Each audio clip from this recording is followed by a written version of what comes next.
చిన్నప్పుడు అమ్మ దగ్గర కన్నా అమ్మమ్మ దగ్గరే ఎక్కువ పెరుగుతాం. వేసవి సెలవులు వచ్చాయంటేనే అందరికీ ముందుగా గుర్తొచ్చేది అమ్మమ్మ గారి ఇల్లే. అసలు కన్నా వడ్డీ ముద్దు అన్నట్లు కడుపున పుట్టిన బిడ్డల కన్నా వారి కడుపున పుట్టిన బిడ్డలు అంటేనే అమ్మమ్మకు ఎక్కువ ఇష్టం. కన్న బిడ్డలనైనా ఒక దెబ్బ వేసి ఉంటారేమో కానీ మనవడు మనవరాళ్లను ఒక్క మాట కూడా పడనివ్వరు. మరి అలాంటి అమ్మమ్మను ఎంత ప్రేమగా చూసుకోవాలి? జీవిత చరమాంకంలో అమ్మమ్మకు ఆసరాగా ఉండాల్సిన ఓ మనవడు చేసిన నిర్వాకమేంటి? తోడుగా ఉంటానంటూ నమ్మించి ఎలాంటి మోసానికి పాల్పడ్డాడు?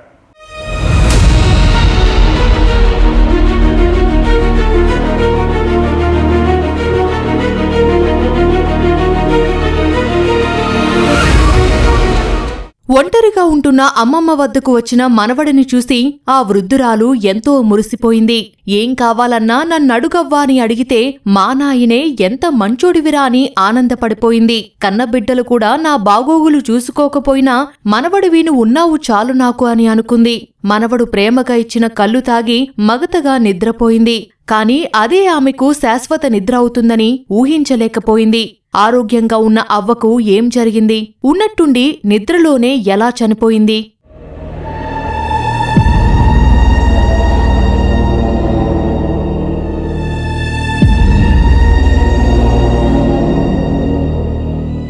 మెదక్ జిల్లా రామయ్యంపేటకు చెందిన దోమకొండ సాయమ్మకు కుమారుడు, ఇద్దరు కుమార్తెలు ఉండగా అందరికీ పెళ్లిళ్లు అయిపోయాయి. కుమారుడు వేరే కాపురం ఉంటుండగా వృద్ధురాలు ఒంటరిగానే ఇంట్లో ఉంటోంది. అయితే అప్పుడప్పుడు ఆమె వద్దకు చిన్న కుమార్తె కుమారుడు విశాల్ వచ్చిపోతుంటాడు. ఆమెకు కావాల్సిన చిన్న చిన్న అవసరాలు తీరుస్తాడు. ఈ క్రమంలో విశాల్ అమ్మమ్మ ఇంటికి వచ్చిన రాత్రే ఆమె హఠాత్తుగా చనిపోయింది. అందరూ గుండెపోటుతో సాయమ్మ మరణించి ఉంటుందని భావించారు. అంత్యక్రియలకు ఏర్పాటు చేయగా దింపుడు కళ్ళెం వద్ద ఆమెను పరీక్షించిన కుమారుడు శ్యామ్కు ఆమె మెడపై ఘాట్లు కనిపించాయి. అయినా ఆమె అంత్యక్రియలు నిర్వహించి 3వ రోజు కుమారుడు పోలీసులకు ఫిర్యాదు చేశాడు. అదే పైసలు అడిగిందంట. అంటే ఇప్పటికి రాత్రికి ఎన్నికెళ్ళి తీసుకురావాలి పైసలు ఇంతగానము అంటే ఎందుకు దగ్గర ఉంటే ఎప్పటికి అని చెప్తే వారికైనా పైసలు ఇచ్చిందంట. కొన్ని 10,000 20,000 ఇచ్చిందంట. ఇచ్చినాక ఇట్లా ఏం చేసిండు ఆయన తాయి ఇక వాడు ఒక్కడే ఫస్ట్ స్టార్టింగ్ ఒక్కడే పోయిండు. ఇదంతా కలర్లుగా కలిపేసేసి మాత్రలన్నీ కలిపేసేసి అయిపించా ఎంత కథం ఫోన్ చేసిండు ఇంకోటి.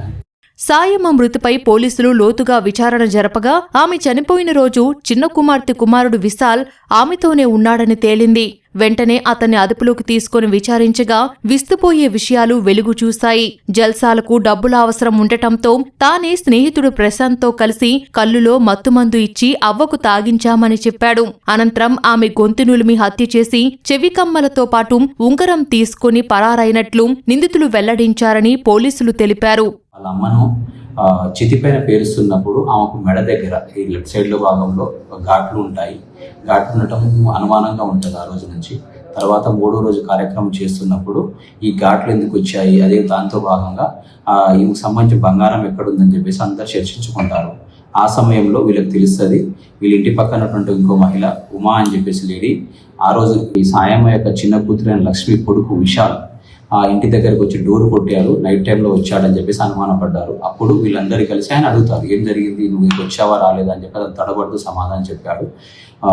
తర్వాత మేము ఇన్వెస్టిగేషన్ మాకు ప్రిపేర్ అయిన తర్వాత ఫర్దర్ ఇన్వెస్టిగేషన్లో మాకు తెలిసింది ఏమనగా విశాల్ అనే వ్యక్తి ఈ చనిపోయిన సాయం యొక్క కూతురు చిన్న కూతురు లక్ష్మి యొక్క కొడుకు విశాల్ ఉద్దేశపూర్వకంగానే కావాలని వాళ్ళ అమ్మమ్మ దగ్గర డబ్బులు అడుగుతా లేదని చెప్పేసి అందుకు ఆమె యొక్క కళ్ళు తాగే బాటిల్లో 2 టాబ్లెట్ నిద్ర మాత్రలు పెట్టి నిద్రపుచ్చినట్టుగా చేసి స్పృహ లేకుండా పడుకున్న తర్వాత ఆమె దగ్గర తాళం తీసుకొని వేరే వాళ్ళు డబ్బులు తీసుకుంటున్నారు. తీసుకునే సమయంలో వాళ్ళ అమ్మమ్మ లేస్తే ఇమీడియట్లీగా కదలకుండా ఉండాలనే ఉద్దేశంతో ఆమె గొంతు నమిలి దాంతోపాటు మూతి మీద నోరు పెట్టేసి గట్టిగా ప్రెస్ చేశాడు.